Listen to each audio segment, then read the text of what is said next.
ರೈತ ಆರ್ಥಿಕವಾಗಿ ಸದೃಢತೆ ಹೊಂದಲು ಸ್ವಾಮಿನಾಥನ್ ಆಯೋಗ ಜಾರಿಯಾಗಬೇಕು ಎಂದು ಕೂಡಲಸಂಗಮದ ಪಂಚಮಸಾಲಿ ಪೀಠದ ಜಯಮೃತ್ಯುಂಜಯ ಸ್ವಾಮಿ ಒತ್ತಾಯ ಮಾಡಿದರು. ಹುಬ್ಬಳ್ಳಿ ತಾಲೂಕಿನ ಮಂಟೂರು ಗ್ರಾಮದಲ್ಲಿಂದು ಕೃಷಿಕ ಸಮಾಜ, ಕರ್ನಾಟಕ ರಾಜ್ಯ ರೈತ ಸಂಘದ ಆಶ್ರಯದಲ್ಲಿ ರೈತ ಹುತಾತ್ಮ ದಿನಾಚರಣೆ ಹಾಗೂ ಕೃಷಿಕ ಸಮಾಜದ ಕರ್ನಾಟಕ ರಾಜ್ಯ ರೈತ ಸಂಘಗಳ 5 ಗ್ರಾಮಗಳ ಉದ್ಘಾಟನಾ ಸಮಾರಂಭದ ದಿವ್ಯ ಸಾನ್ನಿಧ್ಯ ವಹಿಸಿ ಅವರು ಮಾತನಾಡಿದರು. MS ಸ್ವಾಮಿನಾಥನ್ ಕೃಷಿಕ ವರದಿ ಜಾರಿ ಆದರೆ ರೈತರ ಕಷ್ಟ ನಷ್ಟಗಳು ಕೃಷಿ ಸ್ಥಿತಿಗತಿಗಳು ಸುಧಾರಣೆ ಆಗುತ್ತವೆ. ಆದ್ದರಿಂದ ರೈತನ ಹಸನ ಬದುಕಿಗೆ ಇವು ಪೂರಕವಾಗಿವೆ. ಆದ್ದರಿಂದ ಸರ್ಕಾರ ಕೂಡಲೇ MS ಸ್ವಾಮಿನಾಥನ್ ಆಯೋಗ ವರದಿನ ಜಾರಿ ಮಾಡಬೇಕಾಗಿದೆ. ಈಗಾಗಲೇ ಸಾಕಷ್ಟು ದಿನಗಳಿಂದ ಸ್ವಾಮಿನಾಥನ್ ಆಯೋಗ ಜಾರಿ ಮಾಡಬೇಕೆಂಬ ಒತ್ತಾಯ ಕೇಳಿಬಂದರೂ ಯಾವುದೇ ಕಾರಣಕ್ಕೂ ಸರ್ಕಾರ ಈ ಬಗ್ಗೆ ಗಮನ ಹರಿಸುತ್ತಿಲ್ಲ. ರೈತರನ್ನ ಬಳಸಿಕೊಂಡು ಎಲ್ಲರೂ ಆರ್ಥಿಕವಾಗಿ ಮುಂದಾಗುತ್ತಿದ್ದಾರೆ. ಆದರೆ ರೈತ ಮಾತ್ರ ಇನ್ನೂ ಸಮಸ್ಯೆಗಳ ಸುಳಿಯಲ್ಲಿ ಸಿಲುಕುತ್ತಿದ್ದಾನೆ ಎಂದು ಕಳವಳ ವ್ಯಕ್ತಪಡಿಸಿದರು. ವಶಪಡಿಸ್ಕೊಳ್ತಾರೆ. ನಮ್ಮ ಭೂಮಿಯ ನಾವು ಮಾಲೀಕರಾಗಿ ನಮ್ಮನ್ನು ಬಳಕೆ ಮಾಡಿಕೊಂಡು ನಮ್ಮನ್ನು ಕೂಲಿಕಾರನ ಮಾಡಿ ನಮ್ಮ ಫಲವತ್ತತೆಯನ್ನು ಬಳಕೆ ಮಾಡಿಕೊಂಡು ಅವರು ಎಲ್ಲೇ ಒಂದು ಕಡೆ ಭೂ ಸಂಪತ್ತನ್ನು ಪಡ್ಕೊಂಡು ನಮ್ಮ ರೈತರನ್ನ ಮತ್ತೆ ಜೀತಗಳಾಗಿ ಮಾಡುವಂಥ ಪ್ರಯತ್ನ ಇವತ್ತು ಇಡೀ ದೇಶಾದ್ಯಂತ ಇಡೀ ರಾಜ್ಯದ ನಡೀತಾ ಇದೆ.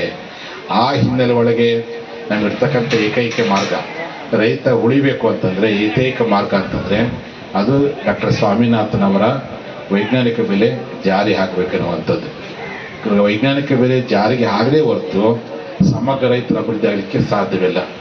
ಡಾಕ್ಟರ್ MS ಸ್ವಾಮಿನಾಥನ್ ಅವರು 2008ನೇ ಇಸ್ವಿಗೆ ಕೇಂದ್ರ ಸರ್ಕಾರಕ್ಕೆ ವರದಿ ಕೊಟ್ಟಿದ್ದಾರೆ. ಈ ವರದಿನ ಅನುಷ್ಠಾನ ಮಾಡಿರಿ ಅಂತೇಳಿ.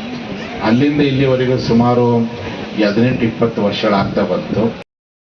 ಮರೆಯಬಾರ್ದು. ಹಾಗಾಗಿ ಈ ಒಂದು ಸಮಾವೇಶ, ಈ ಒಂದು ಹುತಾತ್ಮ ದಿನಾಚರಣೆ ನಮ್ಮ ಹಿರಿಯರ ತ್ಯಾಗ ಬಲಿದಾನ ನೆನಪಿಸಿಕೊಂಡು ಮುಂದೆ ಹೋರಾಟದ ಗುರಿಯನ್ನು ಮುಟ್ಟುವ ಹಾಗೆ ಯಾವಕ್ಕೋಸ್ಕರ ತ್ಯಾಗ ಬಲಿದಾನ ಮಾಡಿದ್ರು, ಯಾವುದಕ್ಕೋಸ್ಕರ ಹೋರಾಟ ಆಯಿತು, ಆ ಗುರಿ ಇವತ್ತಿನವರೆಗೂ ಸಾರ್ಥಕೊಂಡಿಲ್ಲ.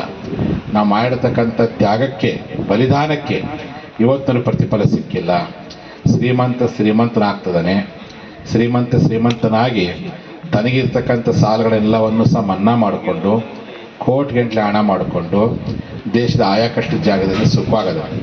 ಅದು ಅನ್ನ ಕೊಡುವಂಥ ರೈತ ಸಾಲ ಮಾಡ್ಕೊಂತ ಅವನು ಬೆನ್ನು ಸೌದೋಗೈತಿ, ಸಾಲದಲ್ಲೇ ಸಾಯಕತ್ತಾನೆ. ಹಾಗಾಗಿ ಎಲ್ಲಿವರೆಗೂ ರೈತ ಈ ದೇಶದ ಸಾರ್ವಭೌಮ ವ್ಯಕ್ತಿಯಾಗಿ ಅವನೇ ಸರ್ಕಾರಕ್ಕೆ ಸಾಲ ಕೊಡೋಷ್ಟು ಮಟ್ಟಿಗೆ ಅವನ ಕೈಗೆ ರಾಜ್ಯದ ಅಧಿಕಾರ ಬರುತ್ತೋ ಅಲ್ಲಿವರೆಗೂ ನಮಗೆ ಶಾಶ್ವತವಾಗಿರ್ತಕ್ಕಂಥ ನೆಮ್ಮದಿ ಸಿಗಲಿಕ್ಕೆ ಸಾಧ್ಯವಿಲ್ಲ. ಆ ಉದ್ದೇಶಕ್ಕೋಸ್ಕರವಾಗಿಯೇ ನಾವೆಲ್ಲ ರೈತ ಸಂಘಟನೆಗಳು ನಮ್ಮ ಮೇಲೆ ಭಾಳ ದೊಡ್ಡ ಜವಾಬ್ದಾರಿ ಇದೆ. ಆ ಜವಾಬ್ದಾರಿಯನ್ನು ಹೊತ್ತು